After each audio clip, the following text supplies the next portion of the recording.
अविनाशी, जो सबको महसूस होता है कि मैं हूँ, अपने आत्म अस्तित्व का आभास सदैव बना रहता है। कोई कह सकता है कि मैं आत्मा नहीं मानता।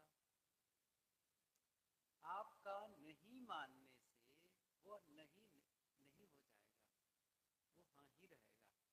गुरुदेव जी एक बात कहा करते थे, जैसे मैं अंधेरे कक्ष में बैठा हूँ, किसी ने आके पुकारा, साहेब जी, लाइट नहीं जलाया था। मन था कि अकेले में शांत बैठूं और बोलना भी नहीं चाहता था, लेकिन वो पुकारे जा रहा है, साहेब जी। अंत में बोलना पड़ा। ऐसे ही बोला जैसे कोई कह दे मैं नहीं हूं। अब मैं नहीं हूं कहा तो सामने वाला क्या कहेगा? इसका मतलब आप हैं, है ना? अर्थात नहीं को भी बताने के लिए किसी का होना जरूरी है, किसी का होना जरूरी है। ये बहुत प्रसिद्ध वाक्य संत लोग बताया करते हैं, डेकार्ट की बात, I think therefore I am. मैं सोचता हूं इसलिए मैं हूं। इसको वैसा कहना चाहिए, ये भी ठीक है, उनका तरीका गलत नहीं है, वो भी सही है। लेकिन मैं हूं इसलिए मैं सोचता हूं। देखिए, होना और सोचना, आपका अस्तित्व हो सकता है बिना सोचे भी, ये भी सच है, बिना सोचे भी। लेकिन सोचना किसी के न होने पर नहीं होगा। कोई है सोचने वाला तो उनका कहने का ढंग भी सही है। यदि कहीं विचार आ रहा है तो विचारक कोई है जहां से विचार निकल रहा है। ये भी ठीक है, कहना कोई गलत नहीं है। लेकिन बात यह है कि साहब के विचार यही हैं, आत्मा से अलग कोई परमात्मा नहीं है, कोई अलग नहीं है जिससे आप ढूंढे। देवी देवता की बात है, देवी देवता भी कहीं अलग नहीं है। कोई मंदिर में जाके देवी देवता की खोज करे, तीर्थों में जाके करे, किसी नदी में जाकर के सोचे कि यहाँ स्नान करने से कुछ होने वाला है। देवी देवता साहेब के अनुसार मनुष्यों में है, प्राणियों कहना चाहिए, सच तो ये है प्राणियों में है। लेकिन मनुष्यों का संपर्क बना रहता है ज्यादा। अन्य प्राणियों से हमें कोई संकट नहीं होते हैं, बल्कि मनुष्यों से उनको संकट तो है, लेकिन दूसरों से हम अपने के लिए कोई अड़चन नहीं मानते, मनुष्यों के लिए। तो पारक सिद्धांत का क्या मानना है, कबीर साहब जी का क्या मानना है कि देवी और देवता इन्हीं प्राणियों में है। जितने नर हैं वे देवता हैं, जितनी नारियां हैं वे देवियां हैं। पूजा क्या है? उनके साथ सुंदर व्यवहार करो। बड़ा सरल है ये, उनके साथ सुंदर व्यवहार करो, यही पूजा है। अपने यहाँ प्राय क्या होता है, लोगों के बीच जो धर्म के पथ पर चलते हैं, किसी संप्रदाय से जुड़े हैं और जैसा उनको बताया गया है, तो अभी सुन रहे थे ना प्रतिमा और मूर्ति, मैं वहीं से सुन रहा था कि लोग प्रतिमा पूजते हैं, लेकिन कबीर पंथ में मूर्ति पूजा होती है। और वो मूर्ति का मतलब है चेतन मूर्ति, वो है। तो कोई भी देवी देवता बाहर मान करके पूजा नहीं करते। क्या करते हैं? प्राणियों को उन्हीं के साथ सुंदर बर्ताव करना, यह असली पूजा है। बाहर के देवी देवताओं की पूजा करके लोग लौट आते हैं, जो वस्तुतः किसी धातु से बनी है, पत्थर से, लकड़ी से या मिट्टी से एक आकृति बनाई गई है मनुष्य की, और ये माना गया कि भाई ये ऐसी देवी है, चाहे वो काली की मूर्ति हो या बना लिए हों, और दुर्गा की बना लिए, गणेश की बना लिए, बहुत सारे सबकी, और जा करके पूजा कराए। क्या हुआ इससे? कुछ हुआ? कुछ नहीं। आपके जीवन में कौन सा परिवर्तन आया? अभी मैं पिछली ही जगह था तो पूछा, ये जो पूजा करते हो, किसके लिए करते हो पूजा? उनके लिए करते हो कि अपने लिए करते हो? मान लो कोई भगवान राम की प्रतिमा के सामने जाकर के पूजा करता है, तो भगवान राम के लिए करते हैं कि अपने लिए करते हैं? कृष्ण की कोई पूजा करता हो, कृष्ण की प्रतिमा के सामने, मंदिर के सामने जाकर के पूजा कर रहा है, तो क्या इससे कृष्ण का लाभ होने वाला है? कृष्ण का लाभ मिले इसलिए करते हैं कि अपने लिए करते हैं? ये बात समझ में नहीं आ रहा है मैं कह रहा हूं, वो नहीं आ रहा है क्या? माताओं को आ रहा है कि नहीं आ रहा है? किसके लिए पूजा करती हो, ये समझ में आ गया? हनुमान जी की, अच्छा कबीर साहब की कोई मूर्ति बना ले, पूजे चित्र बना करके, तो क्या कबीर साहब के लिए है? कबीर साहब के लिए नहीं है, अपने लिए है ना? कोई भी पूजा पाठ किस लिए करते हैं? अपने लिए। और अपने लिए करने का क्या मतलब है? अच्छा कोई करता भी है, करो, लेकिन उसका लाभ किसको मिलेगा? आपको मिलेगा। वो लाभ कौन सा होगा? अब कोई सौदेबाजी करे, मेरा धन बढ़ जाए, पुत्र प्राप्त हो जाए, नौकरी लग जाए, स्वास्थ्य ठीक हो जाए। देखिए एक चीज आप समझें, जीवन के, दुनिया के जो नियम है ना, नियम को जिस दिन आप समझ लेंगे ना, सारी बातें खत्म हो जाएगी। एक दिन गुरुदेव जी का प्रवचन मेला क्षेत्र में जब हम लोग थे, तो सुबह सुबह गुरुदेव जी का प्रवचन सुना करते लगता था, तो मैं जहां मेरा निवास था, बैठे बैठे सुन रहा था, प्रायः सुना करता था साहब के विचार। कह रहे थे द्रव्य में गति है। अब कहा क्या रहे थे, वो तो जो कुछ है वो बताते थे उसी चीज को। द्रव्य में गति है और वो गति स्वतः है, बस इतनी सी बात तो समझ लेनी है, बाकी सब हो जाएगा इसी से, इतनी सी। अब समस्या क्या है, लोगों का मानना है कि गति देने वाला कोई चेतन है। इतनी सी बात समझ ले कोई ना उस मूल विषय को, सारी बातें समाधान, सारी समस्याओं का समाधान हो जाता है। अब वो मैं बहुत सूक्ष्म से इन सब चीजों का विस्तार नहीं करूंगा, जितना स्तर के हम समझ सकते हैं वही बातें मैं बता देता हूं। वो क्या है कि बाहर कोई देवी देवता नहीं है, और इसीलिए उनकी कोई उपासना पद्धति नहीं है अपने यहां।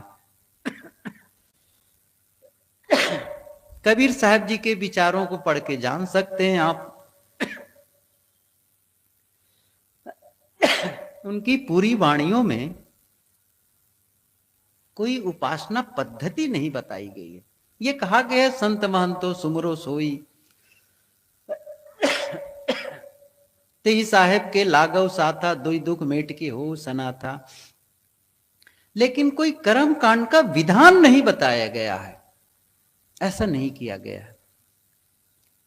बल्कि ये कहा गया है जो कुछ करो सो पूजा, जहां जहां डोलो सो परिक्रमा, जो कुछ करो सो पूजा। क्योंकि चित्त की दशा इतनी अच्छी हो गई है कि वो उनके लिए पूजा ही है, फिर सारे काम पूजा रूप हो जाते हैं। यदि शुभ मन से, पवित्र मन से जो आप काम करते हैं वो पूजा ही है, और अशुद्ध मन से जो आप काम करते हैं, कलुषित मन से जो आप काम करते हैं, यदि वो पूजा भी करते हैं ना, वो भी पूजा नहीं है, फिर वो भी विकार है। सोचो कोई मंदिर में जाकर नाराज होकर के मंदिर में जाए, या भगवान के लिए ही नाराज हो जाए, मेरे अनुसार कर नहीं रहे हो मांग को, मेरी मांग पूर्ति नहीं कर रहे हो, अब क्या होगा? वो कोई पूजा है? पूजा का मतलब है जिससे मन की कोमलता बढ़े, चित्त की शुद्धि हो, चित्त में पवित्रता आए, निर्मलता आए, यही तो महत्वपूर्ण है। और ये नहीं हुआ, क्या होगा मतलब उस पूजा से? नहीं, कोई मतलब नहीं है इससे, कोई मतलब नहीं है।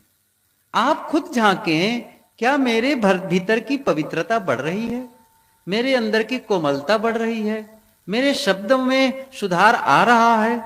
आप महत्वपूर्ण हैं। आपका जीवन सुधरता चला जाए, सुंदर होता चला जाए, आनंद का अनुभव करने वाला हो जाए, तभी तो पूजा पाठ का मतलब है। अच्छा, मान लो कोई मूर्ति पूजा नहीं करता, कोई कहता है मैं सत्संग ही करता हूं, मैं ध्यान ही करता हूं, तो इसका क्या मतलब है?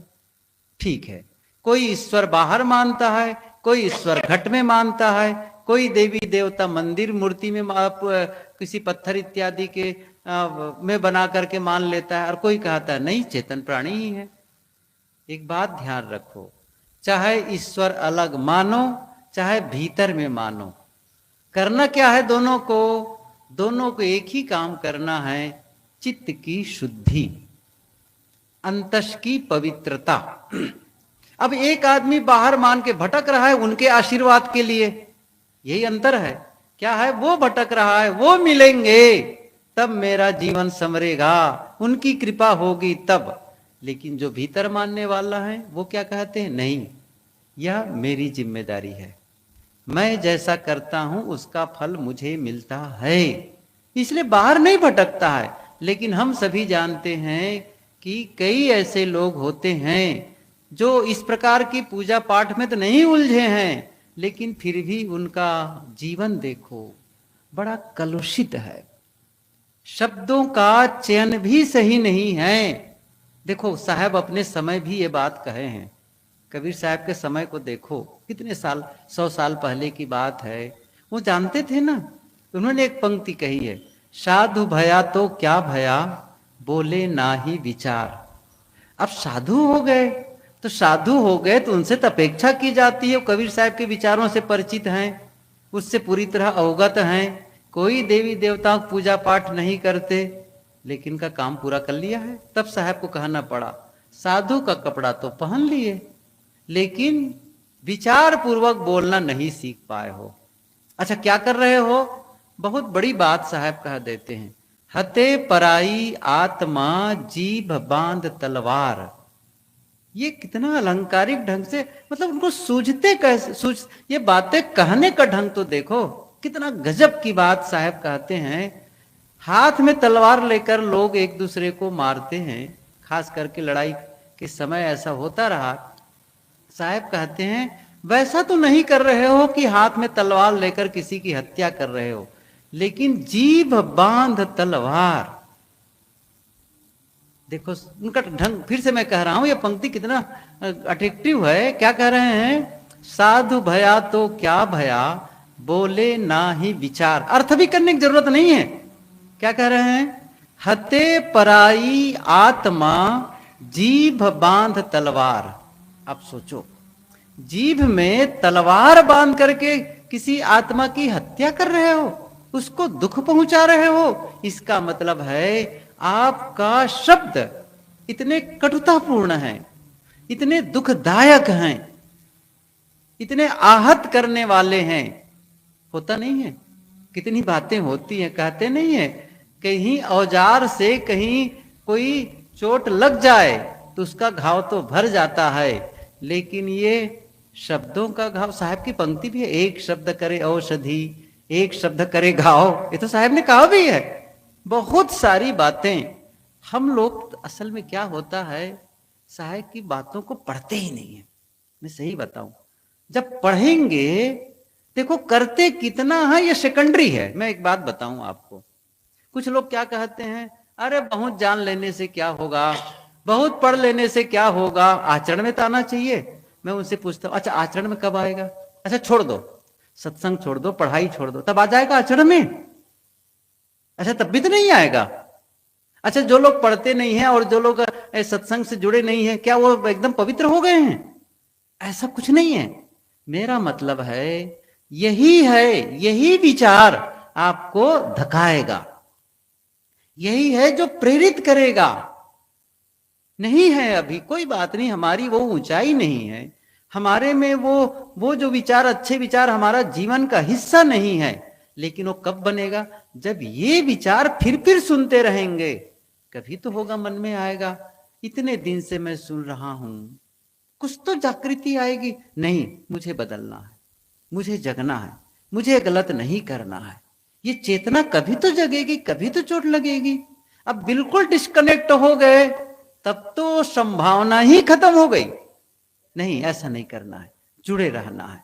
ठीक है, हमें प्रयास करना, और वो अच्छा तो है कि हम उसके लिए कुछ अंशों में, अब कोई अच्छी बातें सुन के पूरी पूरी एक साथ में कुछ दिनों में ही पूरी घटना घट जाए, ऐसा नहीं होता है। शनय शनय, वो उपनिषद में ही बात आई है, यत यह क्षीण दोषा अंतः शरीरे ज्योतिर्मयो ही शुभ्रो यम पश्यन्ति यत यह क्षीण दोषा यत्न पूर्वक। धीरे धीरे, साहब की पंक्ति याद करो, करत करत अभ्यास ते, आया ना? अभ्यास का मतलब प्रैक्टिस, रिपीटेशन किसी काम को। एक ही दिन में कोई महारत हासिल नहीं हो जाता है। जिस खिलाड़ी को आप आज गोल्ड मेडल लेते हुए देखते हैं, उसके पहले उनके संघर्ष को, उनके अभ्यास को देखे हैं। जिन्हें आज आप विद्वान कहते हैं, उनकी मेहनत को देखे हैं। सोचो, आज हम लोग आश्चर्य व्यक्त करते हैं गुरुदेव जी का, इतनी सारी पुस्तकें लिख डाले।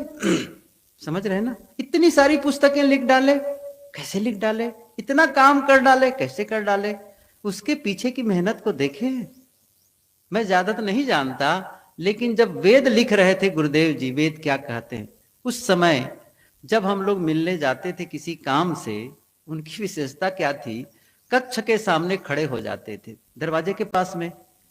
अब मुझे तो ये भी याद है, कई बार तो मैं बंदगी कर लेता था तो भी ध्यान नहीं देते थे, इतने मगर। मैं सच कह रहा हूं, ये ऐसा नहीं कि मैं कोई किसी की सुन की बात, मैं सही बता रहा हूं। जब कई बार साहब बंदगी, अब एकदम जोर से नहीं बोल सकते थे उनके सामने, तो बंदगी कर लिए तो भी नहीं। फिर उसके बाद जब वो कुछ सोचते तब आंख खोलते, अच्छा, फिर कलम रख देते थे, हाँ बताओ कैसे आए हो, और फिर बातें कहते थे, अमुक अमुक बातें थी। ज्यादातर तो डिस्टर्ब करते नहीं थे, लेकिन कोई ऐसी बात होती थी कहना पड़ जाता था तो जाते थे। लेकिन ऐसा नहीं कहते थे कभी भी, गुरुदेव जी की विशेषता बताऊं, कि इस समय मुझे क्यों डिस्टर्ब किए, कभी नहीं कहे, कभी नहीं कहे। मतलब एक बात मैं कहना चाहता हूं, वो कभी डिस्टर्ब होते ही नहीं थे, सबसे बड़ी बात यही है। मतलब इतना उनके भीतर की जो स्थिति थी कि कैसे होती थी, जैसे ही उनसे बात पूरी होती, हम दरवाजे के पास वापस आते और जब लौट के देखते तो उनकी कलम फिर शुरू हो जाती। ये जुड़ाव होता था। अब उनकी इतनी मेहनत, कितना अध्ययन उन्होंने किया, और तब जाकर के वो पुस्तक आई। तो यदि उनकी मेहनत को देख लेते, साधना और तपस्या को देख लेते, तो उनके जो परिणाम जीवन में आए हैं, उन्होंने जो समाज के लिए किया है, उसको लेकर कोई आश्चर्य व्यक्त न करते। बस माइकल एंजेलो ने ये बात कही है।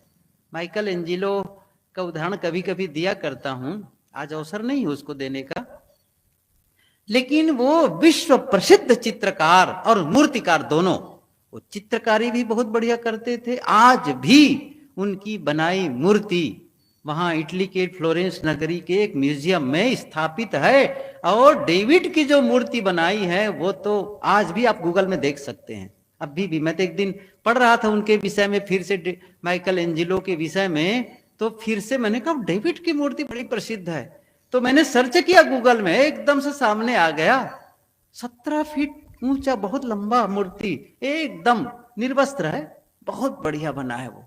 तो खैर वो विषय अलग है। मैं ये कह रहा था, उसने क्या कहा, मेरी कला को देख करके, मेरी मूर्ति या चित्र को देख करके लोग आश्चर्य व्यक्त करते हैं, लेकिन उसके लिए जो मैंने मेहनत की है ना, उसको देख लिए होते तो आश्चर्य की जरूरत नहीं है।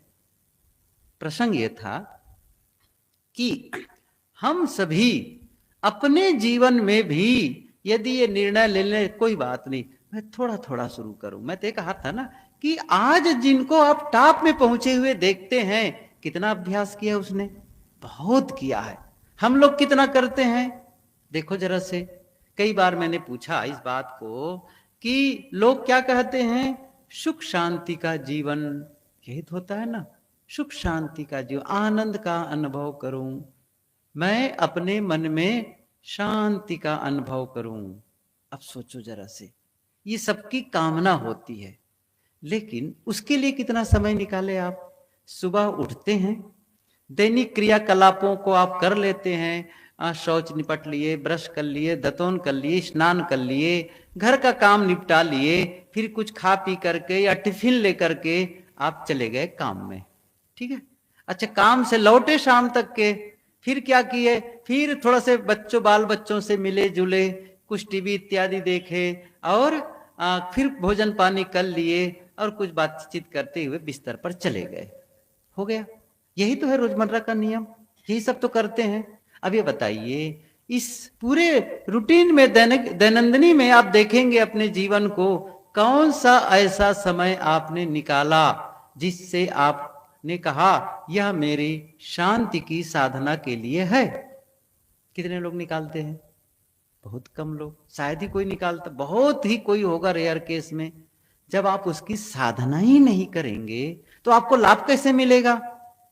अपने आप तो नहीं हो जाएगा ना।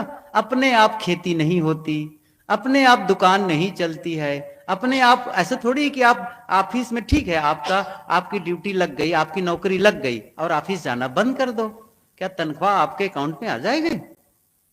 वैल्यू एड करना पड़ता है।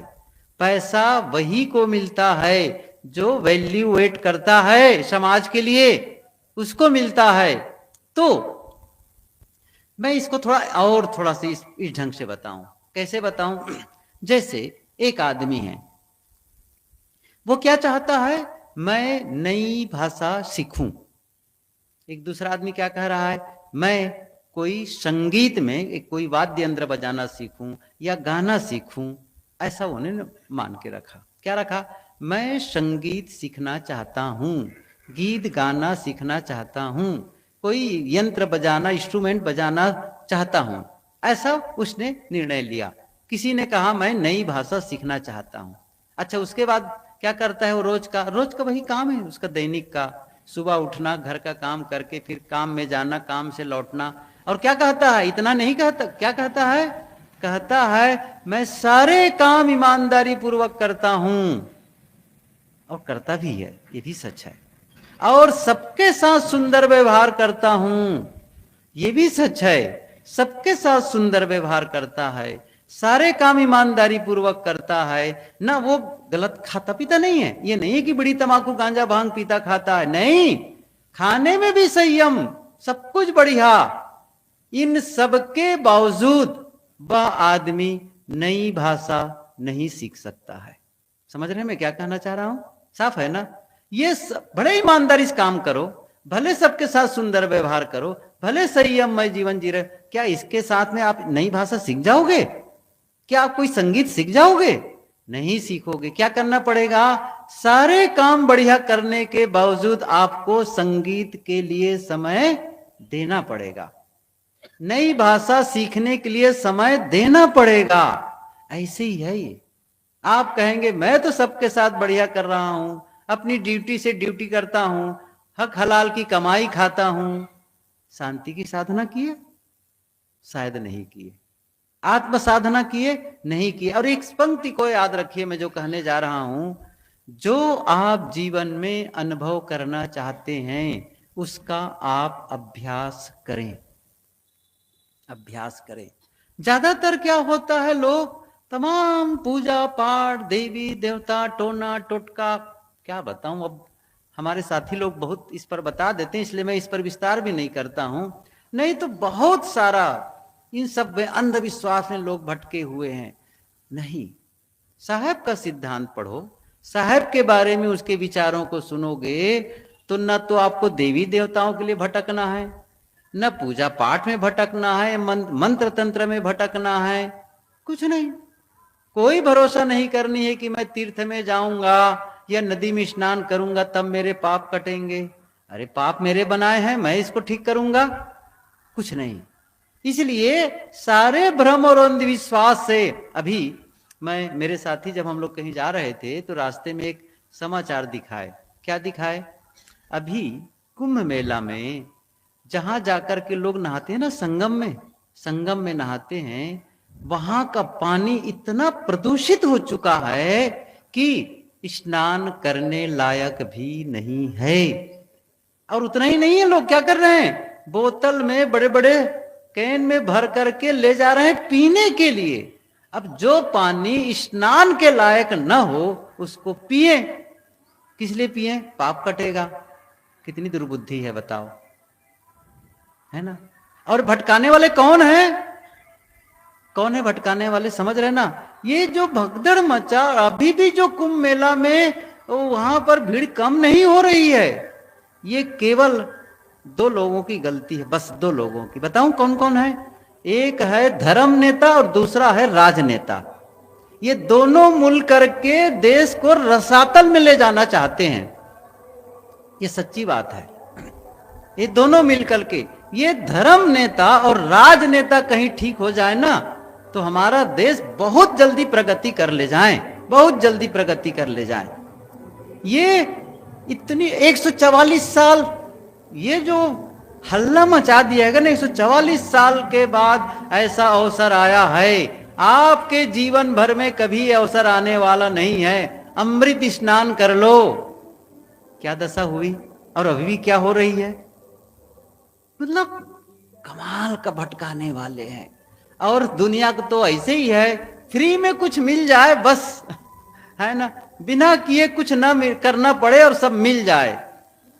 साहब ने क्या कहा है, बिना दाम काम न आवे। आपने दाम दिया है? आप क्या उस योग्य हैं? नहीं हैं। आपको कैसे मिल जाएगा? जो सूत्र मैं प्राय कहा करता हूं, हमें वह नहीं मिलता जो हम चाहते हैं, हमें वह मिलता है जिसके हम योग्य होते हैं। मैं रिपीट कर रहा हूं इस वाक्य को, हमें वह नहीं मिलता जो हम चाहते हैं, हमें वह मिलता है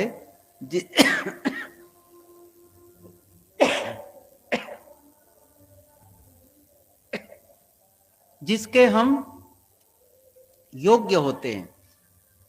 कैसे? जैसे एक विद्यार्थी है, वो ये चाहता है मैं परीक्षा में फर्स्ट एंड फर्स्ट आऊं, या फिर इस पूरे राज्य में टॉप 10 में मेरा मेरिट में मेरा नंबर आए, ऐसा चाहता है।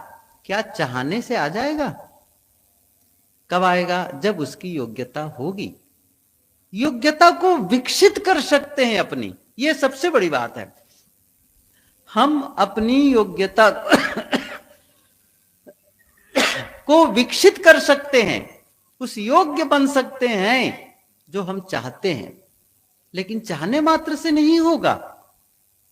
एक विद्यार्थी पढ़ लिख, उसकी पढ़ाई पूरी हो गई, पूरी डिग्री हासिल कर ली, अब क्या चाहता है? मैं कलेक्टर हो जाऊं। चाहने से नहीं होगे भाई। कब होगे? जब आपकी योग्यता होगी, उस योग्य होगे तो उस पद पर पहुंच जाओगे।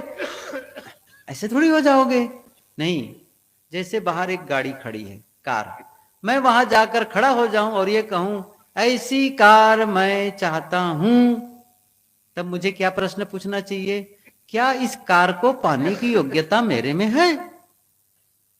यदि उस कार को पाने की योग्यता मेरे पास शक्ति है, आर्थिक शक्ति, धन की शक्ति है, तब तो कार एक फोन करने मात्र से कंपनी वाले घर में लाके खड़े कर देंगे, कर देंगे। और बिना योग्यता के कार ले लिए, वो क्षमता है नहीं है, वो शक्ति है नहीं है, और कार खरीद लिए, बैंक के सहारे से हर महीना पटाऊंगा। क्या हुआ? समझ रहे ना? और क्या हुआ जब आप पैसा नहीं जमा कर पाए, तब क्या हुआ? बैंक वाले गाड़ी को खींच के ले जाते हैं। योग्यता। अब मैं जो कहना चाहता हूं उसको बताता हूं। हम क्या चाहते हैं? मैं सुख शांति का जीवन जीऊं, परिवार में आपस में प्रेम पूर्ण रिश्ते हों, ऐसा चाहते हैं। मेरा मन शांत और आनंद का अनुभव करे, मैं समृद्धि का अनुभव करूं। चाहने से नहीं होगा। क्या होगा? आप उसके योग्य हैं तो क्या करना है? योग्यता बढ़ाइए। कभी पूछो, क्या मैं सुख शांति पाने की योग्य हूं? क्या मैं मोक्ष के योग्य हूं? क्या मेरी विशेषता है जिससे मुझसे मोक्ष मिले? कौन से एफर्ट मैं कर रहा हूं मोक्ष के लिए? गुरुदेव की पंक्ति है कि जब नित्य रहना चाहते हो स्वयं अकेले आप ही, तब आज से ही हो अकेले, सब मिटाए परिताप ही। मोक्ष में क्या चाहते? मोक्ष की घटना कैसे घटती है? आप अकेले हो जाते हैं, ना वहां किसी से मिलना है, कोई वार्ता नहीं, न खाना है, न पीना है, न देखना है, न सुनना है, कोई दूसरा तत्व है ही नहीं है, पूरी तरह से अकेले। आज क्या हो रहा है? आज तो 10 मिनट भी अकेले रहना कठिन हो गया है ना? आज तो न हम तन से जुड़े हों तो मन से जुड़े हुए हों। जब आप अकेले बैठते हैं तो क्या होता है? जैसे आंख बंद किए मन में बहुत सारे विचार आते हैं, और विचार कौन से आने लग जाते हैं? या तो पदार्थों की याद आती है, या प्राणियों की याद आती है, या घटनाओं की याद आती है, या अतीत की याद आती है, या फिर भविष्य की कल्पना होती है। तो जब भी आप सोचते हैं विचार आता है, इसका मतलब आपका पर से जुड़ाव है, स्व से नहीं, पर से। आपका मन कहाँ है? पर में। और जहां जहां ध्यान जाता है वहीं वहीं ऊर्जा चली जाती है। ये नियम है। इसलिए आप दूसरे से, अब क्या करना है? आप चाहते हैं सदा अकेले रहना। जब नित्य रहना चाहते हैं स्वयं अकेले आप ही, अब क्या करें? तब आज से ही हो अकेले। उस अकेलेपन का रोज अभ्यास करो। करते ही नहीं है। आप कहेंगे मेरी मुक्ति होने वाली है, आप कहेंगे मैं शांति का अनुभव करूं, तो शांत रहना तो शुरू करो, वो महसूस करो। कुछ देर समय निकाल कर कहो ये समय शांत, कोई विचार नहीं, एकदम मौन, कुछ नहीं चाहिए कि दशा में आओ। कोई प्रैक्टिस ही नहीं, कभी अकेले बैठने का अवसर ही नहीं निकाल पाते हैं। कैसे हो पाएगा? जीवन कैसे बदलेगा? कभी संकल्प नहीं ले पाए इस अवगुण को, इस कमी को मैं आज से अलग चलता हूं, इसको छोड़ता हूं, कुछ नया अध्याय जीवन में जोड़ता हूं, कुछ नया सद्गुण जोड़ता हूं जीवन में। तो आप कहेंगे अपने आप हो जाएगा, नहीं होगा। तो मेरा एक सूत्र जो मैंने कहा था, क्या कहा था? हमें वह नहीं मिलता जो हम चाहते हैं, हमें वह मिलता है जिसके हम योग्य होते हैं। और मैं फिर से कह रहा हूं, हम अपने जीवन में योग्यता विकसित कर सकते हैं। जन्म से बुद्ध भी बुद्धत्व का अनुभव नहीं किए थे। कितनी साल साधना किए, पहले तो घर गृहस्थी में थे, बाद में जाकर के तपस्या किए, बहुत सारे संतों से मिले, तब भी उनको संतुष्टि नहीं मिली, फिर उन्होंने साधना की, कितनी तपस्या की, तब जाकर के वो स्थिति आई। कबीर साहब जी जन्म से थोड़ी कबीरत्व को प्राप्त कर लिए थे, कोई भी नहीं करते हैं। धीरे धीरे यत्न करके वो अपनी योग्यता को विकसित करते चले जाते हैं और उस दशा में पहुंच जाते हैं। आप सब भी कर सकते हैं। छोटी, मैं थोड़ी कर रहा हूं, छोटी शुरुआत करो, छोटी शुरुआत। क्या कहा? छोटी शुरुआत करो, एक निर्णय ले लो। किसको सुधारना है? चलो हम कहें विचारों को हम नियंत्रित नहीं कर सकते, शब्द को तो कर सकते हैं।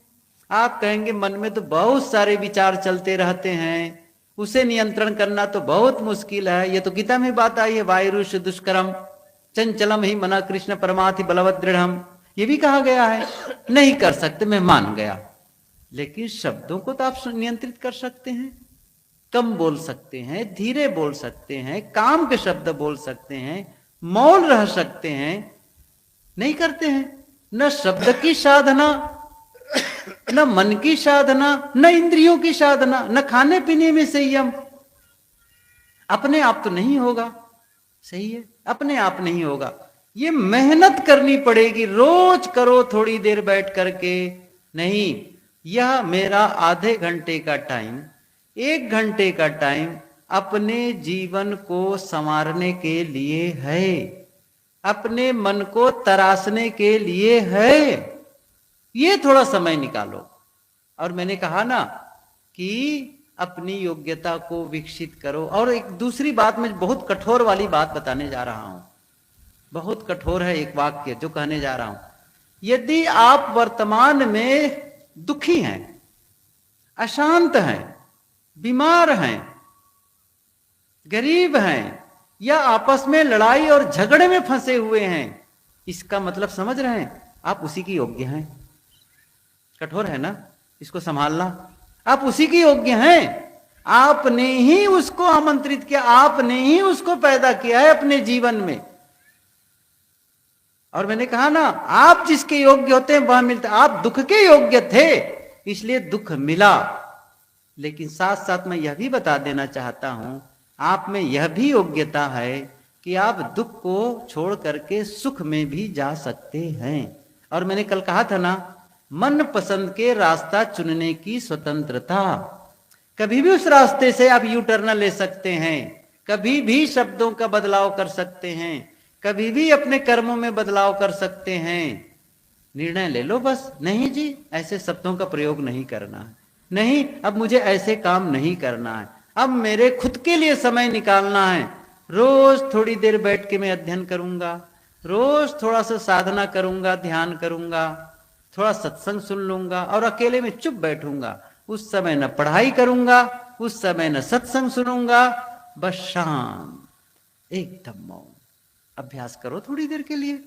नहीं करेंगे नहीं होगा काम, ये आप समझ लो, नहीं होगा।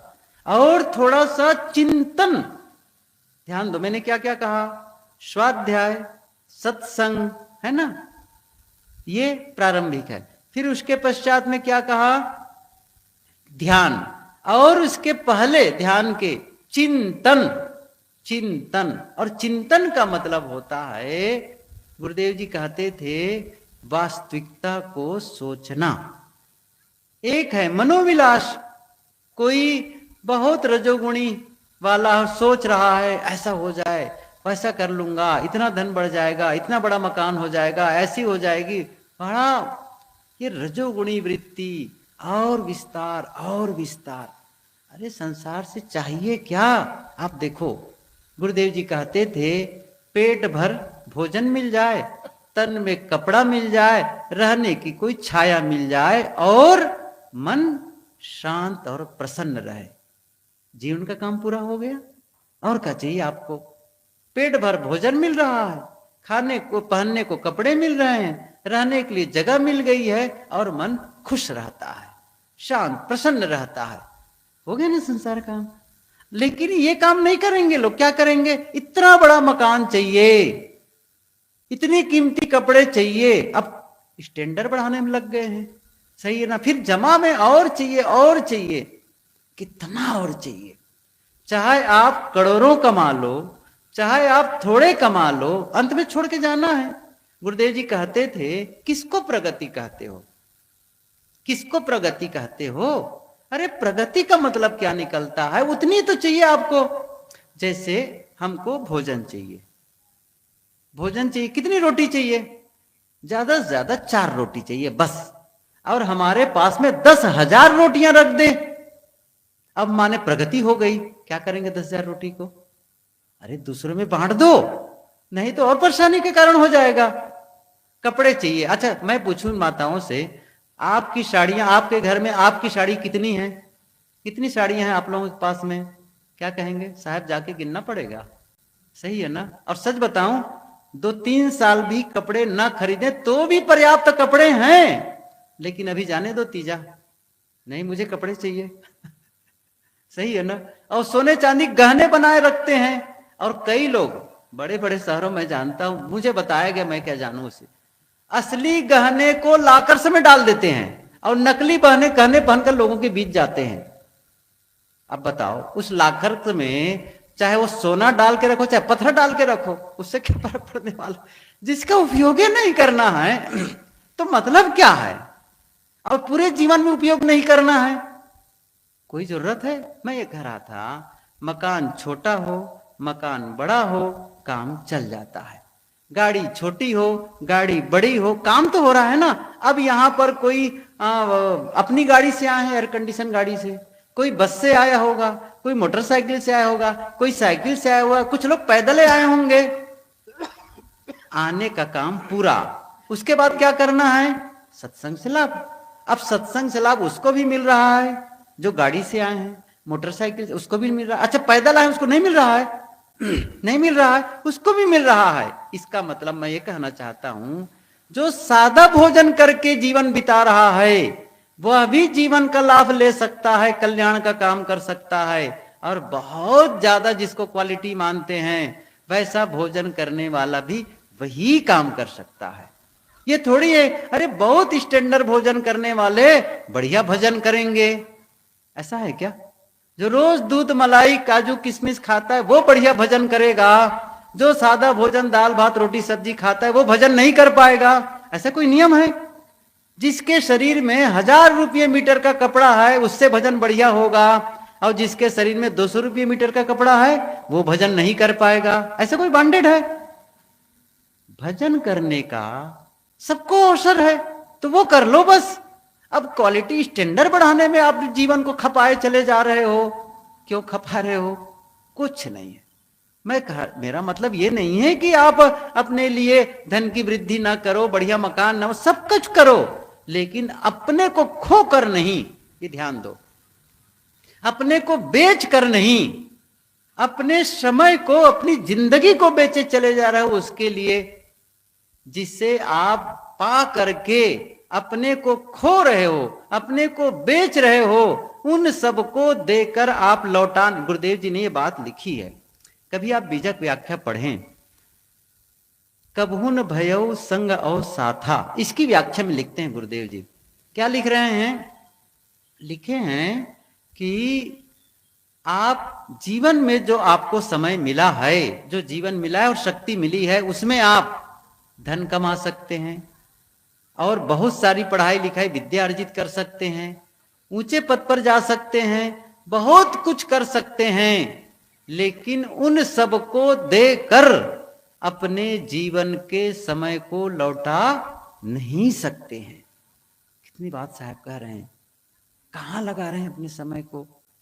साधना में लगाओ, आत्म कल्याण में लगाओ। बहुत बहुत सारा आप इकट्ठा कर लिया और मन अशांत, दुखी, क्लांत, जब इस दुनिया से जाने लगे तब कैसे गए? पछताते पछताते। क्या बताएं, यह नहीं हो पाया, वह नहीं कर पाया, इतना जीवन सुंदर सुंदर जीवन मिला था, लेकिन मैं अपने मन को निर्मल नहीं कर पाया, अमुक आदमी को क्षमा नहीं कर पाया, अमुक से क्षमा नहीं मांग पाया, अमुक से कह नहीं पाया कि मैं तुमसे बहुत प्रेम करता हूं, आप मेरे लिए बहुत महत्वपूर्ण है, कह नहीं पाया। ये अफसोस भरा समापन जीवन का, ये जीवन की हार है, अफसोस भरा समापन। लेकिन एक संतुष्टि भरा समापन जीवन का आप कर सकते हैं। मैं जिसके लिए जीवन पाया वह काम मैंने कर लिया है, मैं संतुष्ट हूं इस जीवन को पा करके। कौन करेगा इसको? साहब की पंक्ति याद करो, आए हैं सो जाएंगे राजा रंग फकीर, एक सिंहासन चढ़ी चले एक बंधे। सब लोग चाहते हैं क्या? मैं जब शरीर छोड़ूं मरूं तो मेरे लिए क्या आए? सिंहासन आए। अब फिर से याद करो, क्या सिंहासन की योग्यता है? आपने कौन सा ऐसा काम कर लिया जिसके लिए सिंहासन आए? ज्यादातर तो जंजीरें मिलने की संभावना है, सही है ना? जंजीरें मिलने की संभावना है, क्योंकि जंजीर वाला काम किए हैं। मैं फिर से निवेदन कर रहा हूं, बार बार इस चीज को दोहरा रहा हूं, आप जंजीर कभी भी तोड़ सकते हैं, कभी भी वो सिंहासन पाने वाला काम कर सकते हैं। और वो क्या है? पवित्रता। शब्दों का सही चयन करो, सही शब्द बोलो, मन में सही विचार करो, अपने कार्यों को सही करो, वह करो जो आपके लिए भी अच्छा हो, दूसरों के लिए भी अच्छा हो, वह बोलो जो आपको भी अच्छा लगे, दूसरों को भी अच्छा लगे, वह सोचो जो आपके लिए भी अच्छा हो, दूसरों के लिए भी अच्छा हो। बस इतना तो करना है, कौन सा बड़ा काम करना है, इतना कर लो। और कभी कभी रोज थोड़ा बैठ लो, पूरी तरह से शांत, कोई विचार नहीं, कुछ नहीं चाहने की दशा में आ जाओ। बस ये कुछ थोड़ा सा अध्ययन कर लो, थोड़ा सुन लो, ये कुछ तो अपने जीवन में परिवर्तन लाओ। जब कुछ नहीं करोगे तो कुछ नहीं होगा, ये समझ लो आप। अच्छा, कुछ नहीं होगा नहीं है, बल्कि जीवन खराब होता चला जाएगा, ये अद्भुत है। जब आप उत्थान का काम नहीं करते हैं तो पतन अपने आप होता है, उसको करना नहीं पड़ता। जिस खेत में आप फसल की कमाई नहीं करते हैं, बीज नहीं बोते हैं, घास तो अपने आप उगाती है, अपने आप उगाएगी घास। फसल के लिए तो मेहनत करनी पड़ती है, काम करना पड़ता है, और अच्छा बीज बोने के बावजूद, अच्छी कमाई करने के बावजूद घास उगाती है। गजब है ना ये। घास को क्या करते हैं? कृषि निरावहि चतुर किसाना, उस घास को निकाल, मतलब जब आप साधना के पथ पर चलेंगे, सही जीवन जीने लगेंगे, तब भी समस्याएं आएंगी, तब भी अवरोध आएंगे, तब भी हमारे मन में कुछ ऐसे संस्कार जो पुराने हैं वो उदित हो जाएंगे, हैरानी हो जाएगी, गलत विचार आ सकते हैं, उसे निकालते रहना है, हटाते रहना है। तो दो बातें मैंने कही खास, एक तो भ्रम और अंधविश्वास से अपने को अलग करो। दूसरी बात मैंने कही कि आप थोड़ा से साधनामय जीवन जियो, ये जरूरी है। कुछ देर अपने लिए निकालो, अपने स्वयं के लिए निकालो, जैसे आप व्यवसाय के लिए समय निकालते हो, जैसे परिवार के लिए समय निकालते हो, रिश्तेदारी में, शादी में जाने के लिए समय निकालते हो, किसी के मरने में अभी जैसे आपके ससुराल में शादी हो जाए और कहे कि दामाद को अपने आमंत्रित करे घर वाले, उनके ससुराल वाले, अमुक दिन शादी है और आपको आ जाना है, और आपने जब समय आया, अरे बड़ा जरूरी काम है जी, मैं मुझे वहां जाना है, आप टाल दिए।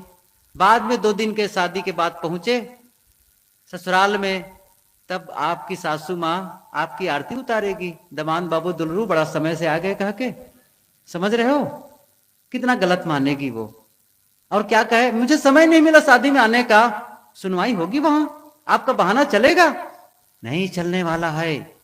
जैसे वहां के लिए समय निकालते हो, ऐसे ही समय किसके लिए निकालो? खुद के लिए। खुद को तराशना है, खुद को संवारना है। अकेले बैठो, संकल्प लो, बस आज के बाद ऐसा जीवन नहीं करना है। अंदर अंदर में देखो, जिस जीवन को आप बाहर देखना चाहते ना, अंदर जीना पड़ेगा। अकेले में बैठकर अंदर अंदर मन से ही अंदर में खरादना होगा, मन में ही औजार है। ये साधना आंतरिक साधना है। कभी अवसर मिले तो बताओ इस चीज को। आप मन ही मन में साधना करते हैं, ना आपका हाथ हिलेगा, ना आपके शब्द चलेंगे, चुप बैठे हैं और अंदर में वैचारिक साधना चल रही है। अंदर में ही तराश रहे हैं, ख्याल कर रहे हैं, क्रोध कब आ जाता है? अमुक समय में। ठीक है, अब ऐसी परिस्थिति में मुझे कैसे रहना है? शांत। खाने के समय आता है, मैं अपने को रोक नहीं पाता हूं, वहां पर आप भीतर अकेले में क्या करें?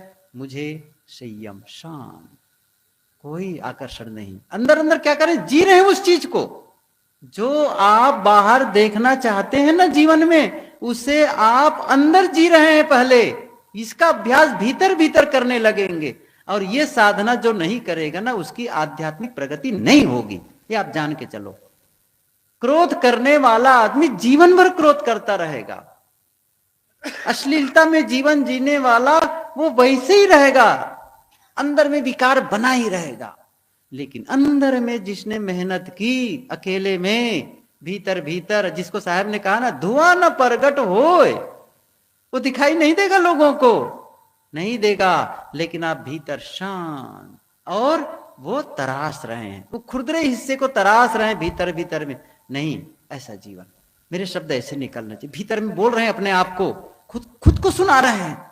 अंतर वार्ता ये बहुत जरूरी है, और खुद को तराशते चले जा रहे हैं। और तब जब जीवन निखरेगा ना, तब आपको महसूस होगा जीवन का आनंद। करो, हम सब करें, तभी जीवन का सुख मिलेगा। और कुछ बातें कड़वी, कुछ बातें काम की मैंने कही, लेकिन आप लोगों को धन्यवाद है जो बिना कहानी किस्सा की बातें और थोड़ा से कठोर बातें भी आप लोग सुनते रहें। अच्छा, ये भी हो सकता है ना सुनेंगे तो जाएंगे कहाँ मजबूरी में सुनेंगे तो फायदा नहीं होगा। ये सुनो, नहीं मुझे भी करना है अपने जीवन को ठीक, और बस ठीक होता चला जाएगा। सबको धन्यवाद और साहेब बंदगी।